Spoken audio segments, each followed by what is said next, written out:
Baba sector, Zimbabwe international. Ayo kuto waya say big up Brian yao. Baba sector.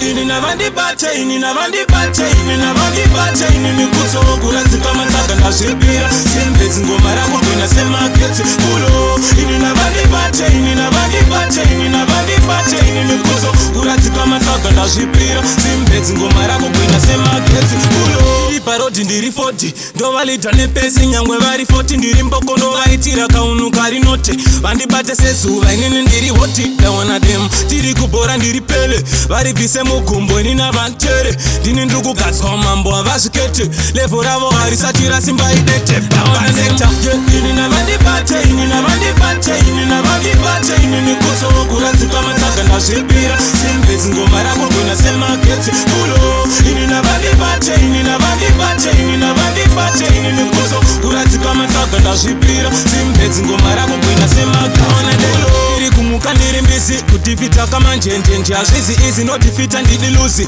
kana ndatsamwa ndobuda chando kunge juni tenjerasi futobva kuita kunge runi kana tava mumba ivo ndivo vana mama zvagara zvakadaro vanikudzesa baba dairirisa ngova iritisa ndiri mbada dairirisa ngova iritisa ndiri mbada inina vandibate inina vandibate inina vandibate inini kutsowo kuranzika matsaga ndazvipira simbezi ngoma rako gwina semaketsi kulo inina vandibate inina vandibate inina vandibate inini kutso kuranzika matsaga ndazvipira simbezi ngoma rako gwina semaketsi kulo iparodi ndiri 40 ndovalita nepesi nyangwe vari 40 ndiri mboko ndovaitira kaunu kari note vandibate sezuva inini ndiri hoti dawana dem tiri kubhora ndiri pele vari bvise mugumbo inina vantere ndini ndiri kugadzwa mambo havazvikete levo ravo harisati rasimba idete bawanekta inina vandibate inina vandibate inina vandibate inini kutsowo kuranzika matsaga ndazvipira simbezi ngoma rako gwina semaketse kulo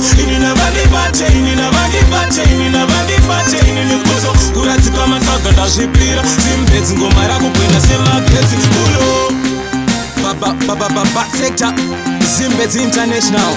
Ayo kuto waya say big up Brian yao. Baba sector.